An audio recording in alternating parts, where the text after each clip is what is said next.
ആകെ BJP മാത്രമാണ് ഞങ്ങൾ 3-ാം സ്ഥാനത്തെന്ന് പറഞ്ഞത്. അത് അവരുടെ ആഗ്രഹമാണ്. പക്ഷേ UDFന് പാലക്കാട് നല്ല വിജയപ്രതീക്ഷയുണ്ട്.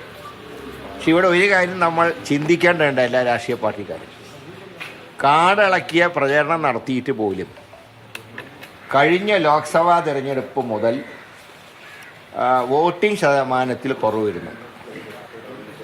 ഇതിപ്പോൾ ബൈ ഇലക്ഷൻ ആയതുകൊണ്ട് കുറഞ്ഞു എന്ന് പറയുന്നതിൽ അർത്ഥമില്ല. കഴിഞ്ഞ ലോക്സഭാ തിരഞ്ഞെടുപ്പിൽ തന്നെ മുൻകാല തിരഞ്ഞെടുപ്പുകളേക്കാൾ വോട്ടിംഗ് ശതമാനം കുറയുന്നു. അതെന്താണെന്ന് എല്ലാ രാഷ്ട്രീയ പാർട്ടികളും ചിന്തിക്കേണ്ട ഒരു കാര്യമാണ്. കാരണം ഇതുപോലെ ഒരു ഇലക്ഷൻ വർക്ക് ആരും നടത്തിയിട്ടില്ല. ഇത്രയും ശക്തമായിട്ടുള്ള മത്സരം നടന്നിട്ട് പോലും എന്തുകൊണ്ടാണ് വോട്ടർമാർ മുഖം തിരിക്കുന്നത് എന്നുള്ളത് എല്ലാവരും ചിന്തിക്കേണ്ട കാര്യമാണ്.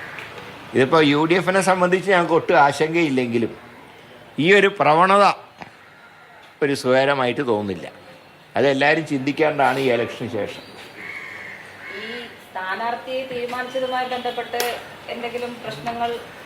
അതൊന്നും ഇലക്ഷൻ പ്രവർത്തനങ്ങളെ ബാധിച്ചിട്ടില്ല, വോട്ടെടുപ്പിനെയും ബാധിച്ചിട്ടില്ല.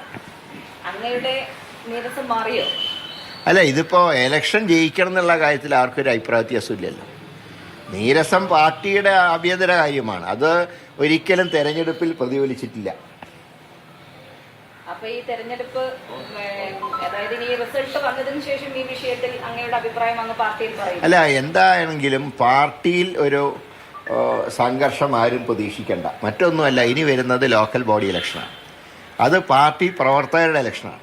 ഇപ്പോൾ ഈ തെരഞ്ഞെടുപ്പുകളിലൊക്കെ UDFന് വേണ്ടി രാപ്പകൽ അധ്വാനിച്ച പാർട്ടി പ്രവർത്തകർക്ക് ഒരു പഞ്ചായത്തിലും മുനിസിപ്പാലിറ്റിയിലും കോർപ്പറേഷനിലൊക്കെ ജയിക്കാൻ കിട്ടുന്ന ഒരവസരം നേതാക്കന്മാരുടെ അഭിപ്രായ വ്യത്യാസങ്ങൾ കാരണം ഇല്ലാതാവരുത്.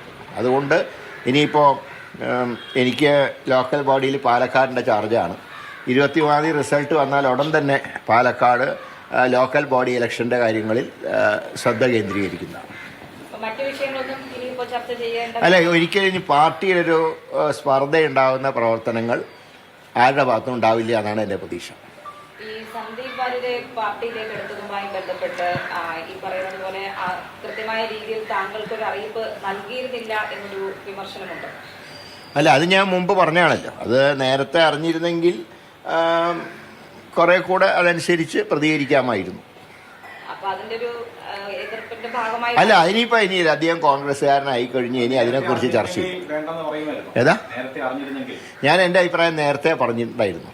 പക്ഷെ ഏതായാലും അദ്ദേഹത്തിൻ്റെ തെറ്റ് തിരുത്തി വന്ന സ്ഥിതിക്ക് ഇനി അദ്ദേഹത്തിന് ഒരിക്കലും ഒരു രണ്ടാം തരം പൗരനായിട്ട് ഞങ്ങൾ കാണില്ല.